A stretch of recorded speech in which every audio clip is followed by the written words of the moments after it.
The world seems chaotic. It really does.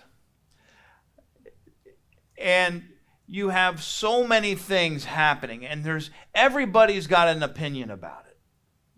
And everybody's got a take on it, and everybody's got a perspective about it. And you know what? I love perspective. I love dialogue. And I love talking to people that don't see things the same way I do or understand things the exact same way I do. Maybe even differently, completely differently. But we can sit down and we can have a nice civil conversation about that. There's plenty in this world that we can disagree about. And we always focus on the disagreements. You have to eliminate everybody in the room that doesn't agree with you in order to have, civility. And what you're left with is yourself alone, and you don't have anything to relate to.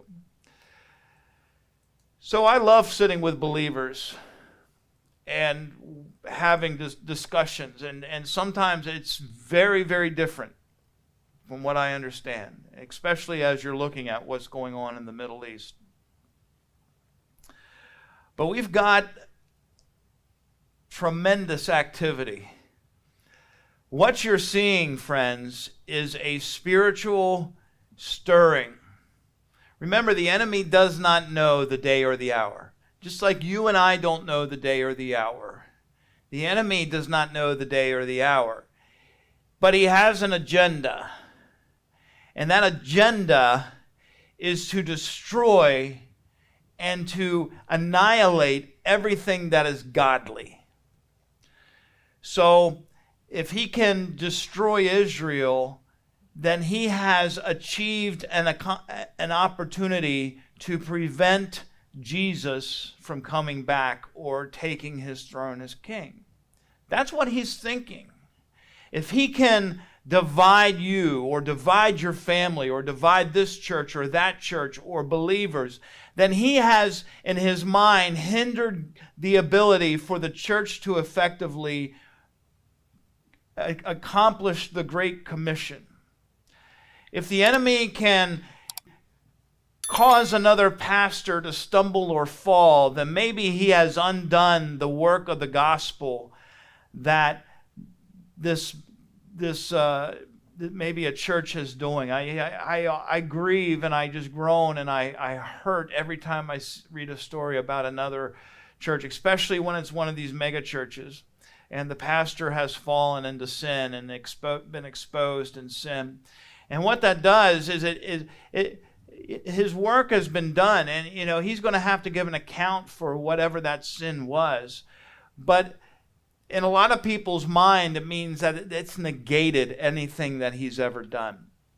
But God can still, this is going to be a surprise. God can still use and does use very fallen and fleshly people that are even in the ministry and still accomplish his will. God's not dependent. He's not looking for perfect people or perfect nations or perfect presidents or perfect prime ministers or a perfect Israel to get his work done.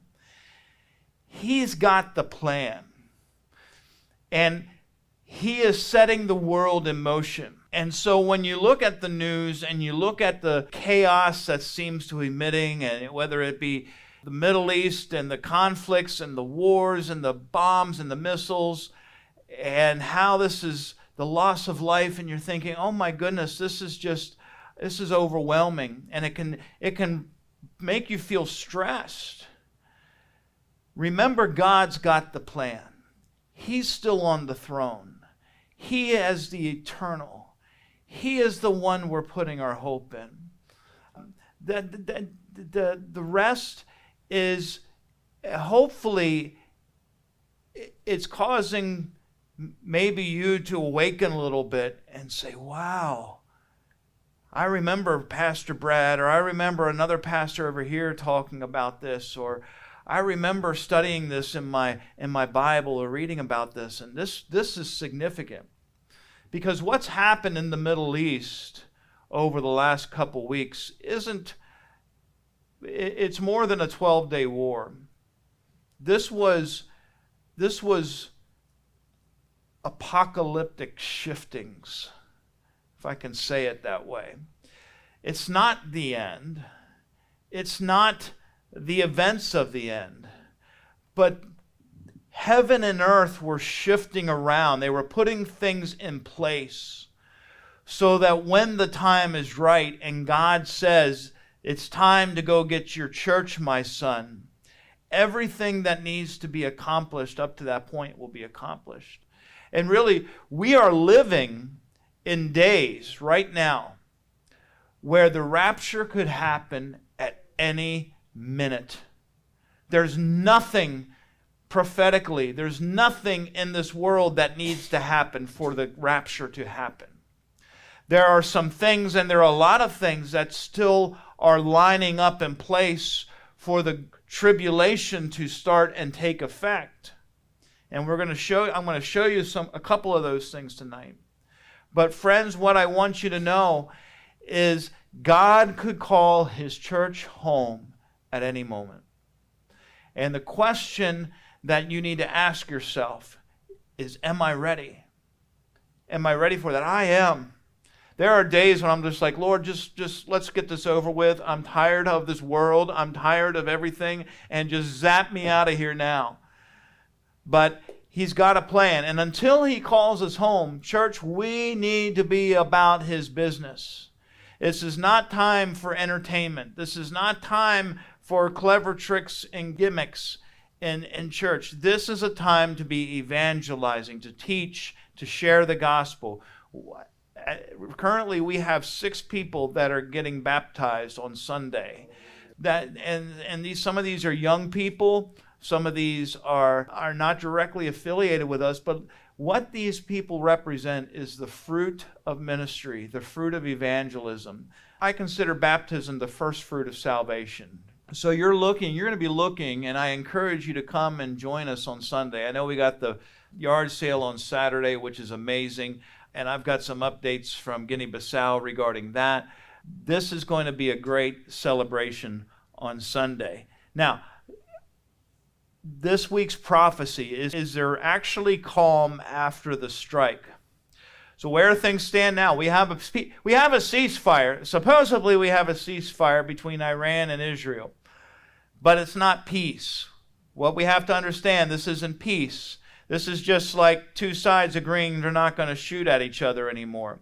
I will point out, as I've been watching this, and I'm watching this from my hospital room, and I'm watching this going into surgery, before I'm going into surgery, and I'm thinking, well, we might be in World War III by the time I wake up. But one of the first things I saw was how precise Israel was in targeting Iran. I mean, they're just like surgically hitting these military targets. Iran, they're hitting apartment buildings in Tel Aviv. They're hitting hospitals in Beersheba. They're hitting apartment buildings in Beersheba, and they're going after civilians. I have a couple of friends that I stay in contact with almost daily right now in Israel, and one lady that I know, and we talk on a chat, and she's part of a group that I'm with. She said last night was the first night that they were able to sleep the whole night through without having to go to their bomb shelters. But what she said is even with that, I was awake. I kept waking up expecting that I was going to have to go. But as you know, Israel began striking Iran through this operation like a lion, and that culminated into the U.S. We sent our bombers over there and unloaded literally a ton of explosives over these 3 sites. And there's a lot of speculation right now about what this really accomplished. And it depends upon who you talk to, what side of the aisle, or where they're at about if this was really effective or not. Here's one of my rules, and you notice I didn't really say anything on Sunday because, number one, I wasn't prepared to speak or say anything. But on the other side of this is we don't know a lot. So I'm not going to try to speak into something that I don't know very much about. A lot of what I get, you have access also.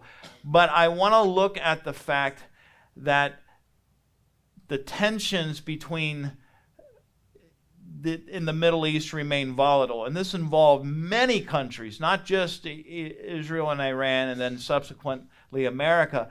Bill Koenig said this: one of the greatest diplomatic and military achievements in Israel's history was accomplished during this time. For Israel, they had no aircraft that were downed in all the sorties and missions that they ran, and a near total dismantling of Iran's missile infrastructure, but also military, high-ranking military officials. It's probably there's a guy walking around and they're saying, "Hey, Corporal, you're the highest-ranking man in the Iranian army right now."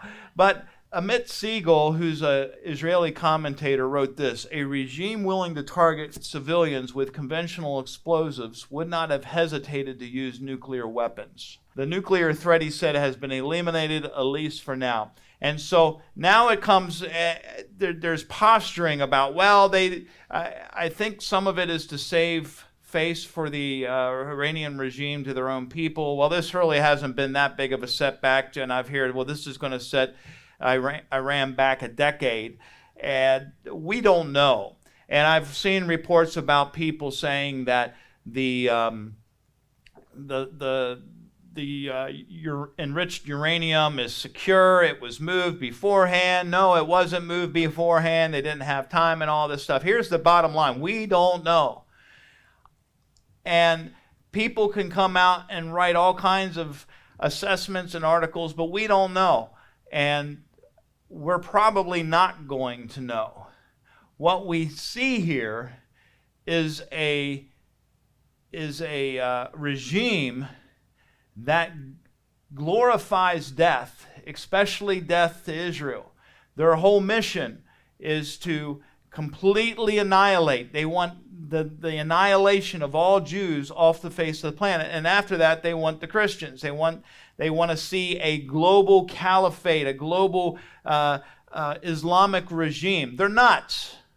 This is a nutso people. These are certainly people that we don't want to have nuclear weapons at their fingertips. So I think we did the right thing. Now, what does this mean for prophecy? Well, let's get into some of that. This sets the stage. It's not fulfillment, but this sets the stage. Dr. Ron Rhodes and others affirm that this is not Ezekiel 38:39. What I was watching very closely, for me, what I was watching very closely was, where was Russia going to fit into this equation? And at one point, there was an envoy or a high-ranking Iranian official that went to Russia to speak. I was watching Putin and watching what he was saying, and he came short of, he never offered any assistance to Iran.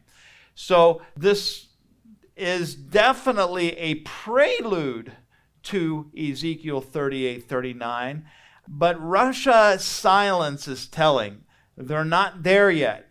So we're not looking at this with imminency turning into the Ezekiel 38:39 war. But Ezekiel 38:7 says, be ready and keep ready, and all your hosts that are assembled about you, and be a guard for them. So we are watching shifts and shiftings happening in the world, and quite significant. This is a continual rage against Israel. Remember, since Israel was formed, nations and dictators and leaders and people have sought to annihilate the people of Israel, the Jewish people. Jonathan Brentner notes that Satan's rage is centered on Israel, politically, culturally, spiritually. Look at what's happening in New York right now. I have a good friend that's a French Jew American that's living in New York. They're mortified at this man that's been nominated as the Democratic nominee. They call him a Democratic Socialist. That's just code word for communist. The rising anti-Semitism is a prophetic signpost.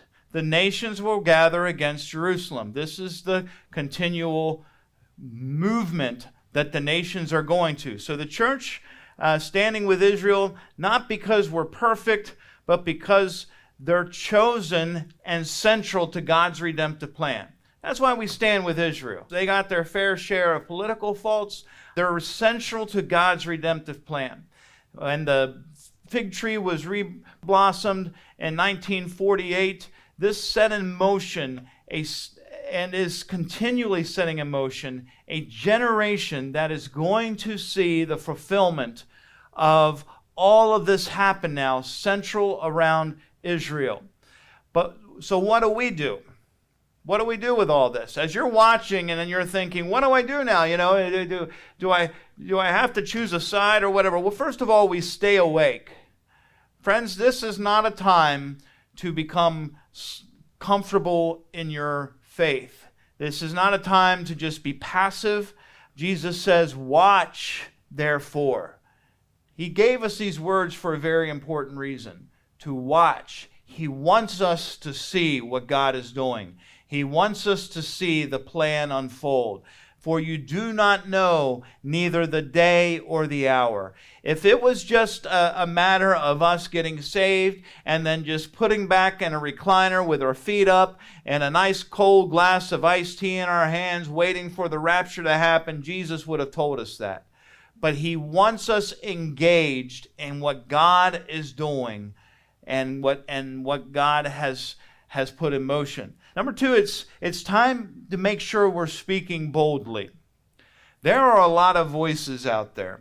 And there are a lot of voices like this guy in New York City that's trying to be mayor of New York City. Let me tell you, he will command one of the largest police departments in the world.